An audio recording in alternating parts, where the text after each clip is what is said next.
Don't forget to like the video, share your thoughts in the comments, and subscribe to stay updated with our latest stories. Before we begin, tell me in the comments, where are you watching from? I love knowing the cities and towns where our stories find a home. It was a cool Sunday afternoon, the kind of day when the sky looked like a faded watercolor, pale blue with strokes of soft white clouds. My son Daniel had just returned from his morning run, his hair still damp with sweat, cheeks flushed, and a restlessness in his eyes I couldn't quite place. He asked me if I wanted to join him for a walk. It wasn't unusual for us to take little strolls together, sometimes to the park, sometimes just around the neighborhood. But something in the way he asked felt different. Almost urgent. We stepped outside, the crunch of fallen leaves under our shoes breaking the quiet. The trees lining the street were in their autumn glory, each leaf a small painting of gold, copper, and crimson. Daniel kept his hands in his hoodie pockets, walking at a pace that was neither rushed nor lazy, but deliberate, as if every step mattered. We passed Mrs. Howard's house, where her rose bushes still held onto a few stubborn blooms, despite the season's change. I noticed Daniel glance at them, then quickly look away, his jaw tightening for just a second before he spoke. "Mom," he began, and then stopped. It wasn't like him to start and then hesitate. He's usually short with his words. I didn't press him, just let the silence stretch between us, the way we used to when he was little and searching for the right thing to say. The wind tugged at my scarf, and the faint smell of someone baking apple pie drifted from a nearby kitchen. I could feel him building up to something, and my chest tightened with anticipation. As we turned the corner toward the old trail that led into the woods, Daniel finally said, "I've been carrying something for a while, and I think it's time I tell you." His voice was steady but low, almost as if speaking too loudly might shatter the moment.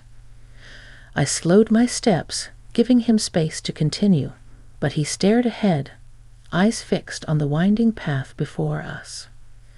I could see his breath in the cool air, each exhale a small cloud. My instinct was to reach out and take his hand like I did when he was a boy, but I held back, knowing he needed this to be on his terms. We walked deeper into the trail, the sounds of the neighborhood fading until it was just us, the rustle of leaves, and the occasional chirp of a late-season bird. My heart was beating faster now, not from the walk, but from wondering, was he in trouble? Was it something about his job? Or was it about someone in his life I didn't know about? When he finally turned to look at me, his eyes were softer, almost vulnerable. "Mom," he said again, and I could hear the weight in his tone. "I just need you to listen. Don't say anything until I finish." I nodded, and in that quiet stretch of the path, I felt the world slow down, as if it knew this was one of those moments that would stay with me forever. Daniel's footsteps grew quieter as we entered the shaded part of the trail, where the tall oaks and maples formed a canopy overhead. The light filtered through in scattered patches, landing on the path in dappled gold. I could hear the faint creak of the old wooden bridge ahead, the one we'd crossed countless times when he was a boy chasing frogs in the stream below. Back then, he would chatter endlessly about superheroes or the big plans he had for his treehouse. Now, the silence between us was heavier, filled with unspoken thoughts. He took a breath, deep and steady, as if rehearsing in his head. "There's a part of me I've been hiding," he finally said. His voice was almost swallowed by the whisper of the wind through the branches. I kept my eyes on him, letting him know I was here, anchored, ready to take in whatever came next. "When I was younger," he began, "I thought I had to be a certain kind of person for you, for everyone. Strong, in control, always okay.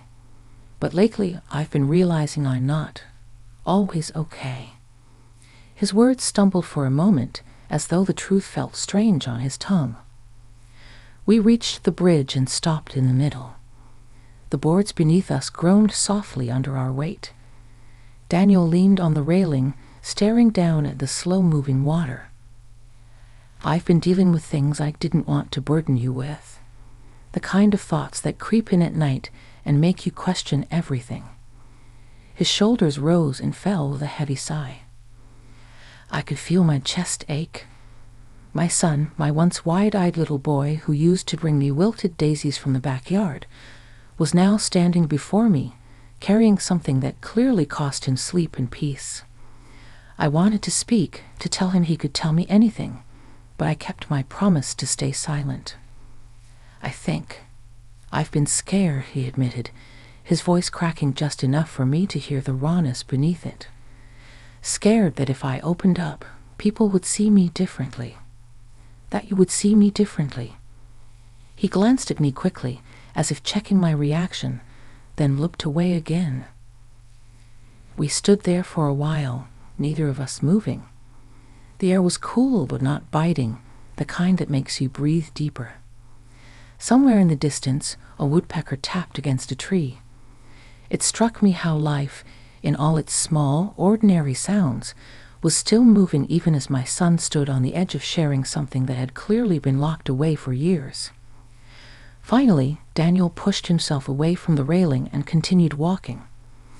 I followed, our footsteps falling into an easy rhythm again.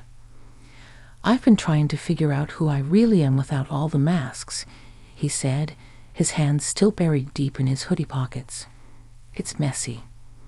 Some days I think I have it all together, and then, the next day I don't." I caught a glimpse of his profile in the slanting afternoon light, his jaw clenched just slightly, his brow furrowed. He wasn't asking for advice. He wasn't even asking for comfort. He was asking for space to be real with me, to share the parts of himself he'd kept hidden for so long. The trail curved, opening to a quiet clearing where the grass was still green despite the season. He slowed, then stopped completely. Turning toward me, he said softly, "I'm telling you this because I don't want to keep it in anymore. I don't want to feel like I'm carrying it alone." His eyes searched mine, waiting, not for judgment, but for understanding. In that moment, I felt an overwhelming urge to close the distance between us, to hold him the way I used to when he scraped his knee or had a nightmare. But I stayed still, knowing he needed to finish. His story wasn't done yet, and I sensed that what was coming next would change how I saw him, and maybe even how he saw himself. We lingered in that small clearing, the air around us still, almost watchful.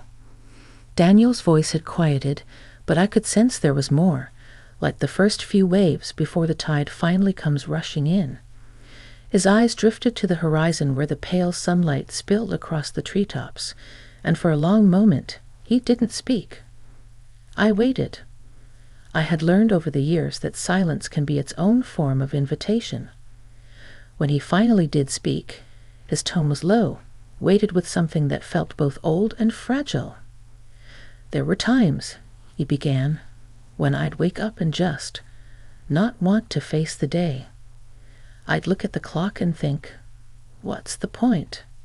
He paused, letting the words settle in the cool air between us. "And the thing is, I'd still get up. I'd still go to work. I'd still laugh when I was supposed to. But inside," he trailed off, shaking his head slightly. I could feel the gravity of his confession pulling at me, tugging me into the depth of his unseen struggle. The realization that he had been moving through his life, while quietly drowning, was almost unbearable. I wanted to tell him that I understood, that even I had been there in my own way, but I held back. This was his moment to unburden, not mine to fill with my stories. He walked toward the far side of the clearing, where a narrow dirt path curved into the woods again. I followed at a slight distance, watching the way his shoulders sloped forward, as if years of invisible weight had shaped his posture. "I thought it would pass," he continued, "that it was just a rough patch, but it kept coming back like a shadow I couldn't shake." His fingers fidgeted in his pockets, a nervous habit I remembered from his teenage years.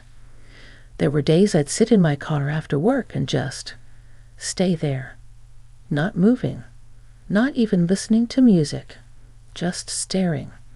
And I didn't want anyone to know, least of all you.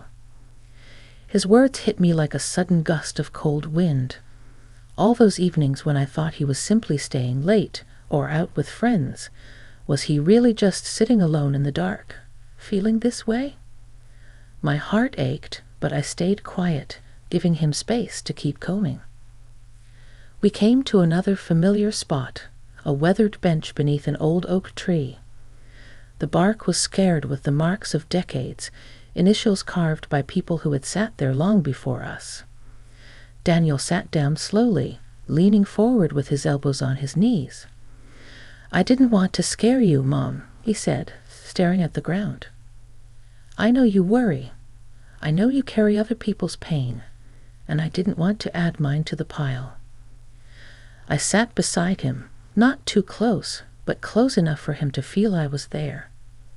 I could see the tremor in his fingers, the way his jaw tightened when his voice caught. "There were nights," he said after a long pause, "when I wondered if things would be easier, if I just disappeared." His voice cracked, and the words hung in the air like a weight neither of us could ignore. My breath caught, but I didn't interrupt. I just let my hand rest on the bench between us, close enough for him to take if he wanted. He didn't take it, not yet, but his eyes flickered toward it, and I knew he saw it as an unspoken lifeline. "It scared me," he admitted. Not just the thoughts, but how normal they started to feel. Like they belonged. The woods around us seemed quieter now, as if the world had stilled to listen. A single leaf drifted down from above, landing near his shoe. He noticed it, nudged it gently with his foot, and I realized he was grounding himself in these small physical moments. When he finally looked up at me, there was a rawness in his expression I had never seen before, not even when he was a boy who had scraped his knee or faced his first heartbreak.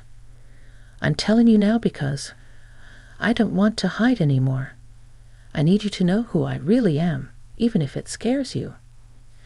I held his gaze, my throat tight, and for the first time since this walk began, I allowed myself to nod, not to offer answers, but to let him know his truth was safe with me. The silence that followed his words felt heavier than anything we had carried up to that point, but it wasn't an empty silence. It was full of everything he had just entrusted to me. I could feel the weight of it settling into my chest, not as a burden, but as something precious, something I needed to hold with care. For a while, we simply sat there on the bench, the cool air curling around us, carrying the faint scent of damp leaves and pine. A squirrel darted across the path ahead, its tiny paws scurrying over the gravel, but even that sound seemed distant. I reached out then, slowly, so he wouldn't feel crowded, and rested my hand gently on his back. It was a small gesture, but the moment my palm touched his shoulder blades, I felt the tiniest shift in him, like a door cracking open just enough to let in a sliver of light. "You don't have to go through this alone," I said softly.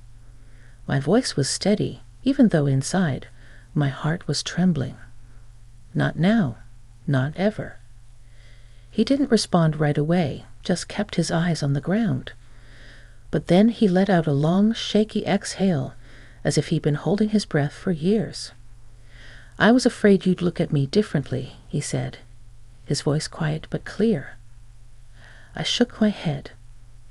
"The only way I'll look at you differently now is with more love. Because you trusted me with this.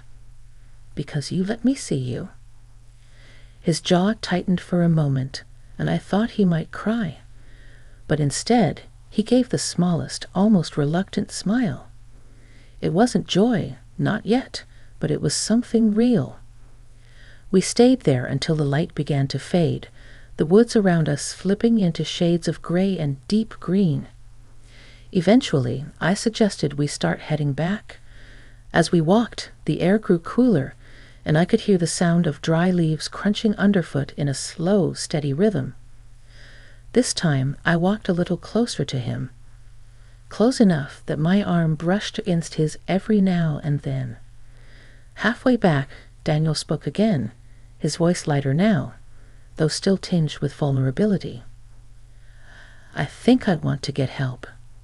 Talk to someone, a professional." I glanced at him, feeling a swell of pride that pushed against the ache in my chest. That's one of the bravest things you could do. He nodded, eyes forward, as if already picturing a road beyond this one. "I don't want to live like I have been. I want to figure things out, really figure them out." The neighborhood lights began to glow in the distance, small pockets of warmth in the encroaching dusk. When we reached our street, he stopped and turned to me. The way he looked at me then, steady, open, almost searching, reminded me of when he was little and wanted to be sure I'd seen the picture he drew or the fort he built. "Thanks for walking with me today," he said simply. But I knew those words carried so much more than just gratitude for the steps we'd taken. I smiled and touched his cheek gently. "Thanks for letting me in." As we reached our front door, I realized that what began as just a simple walk had become something else entirely, a turning point. The kind of moment you tuck away in your heart, knowing it will stay there for the rest of your life. Later that night, as I lay in bed replaying our conversation, I felt a deep sense of calm beneath the lingering worry. My son had opened his heart to me, and though his journey wasn't over, we were no longer walking separate paths in silence. We were walking together, step by step, into whatever came next.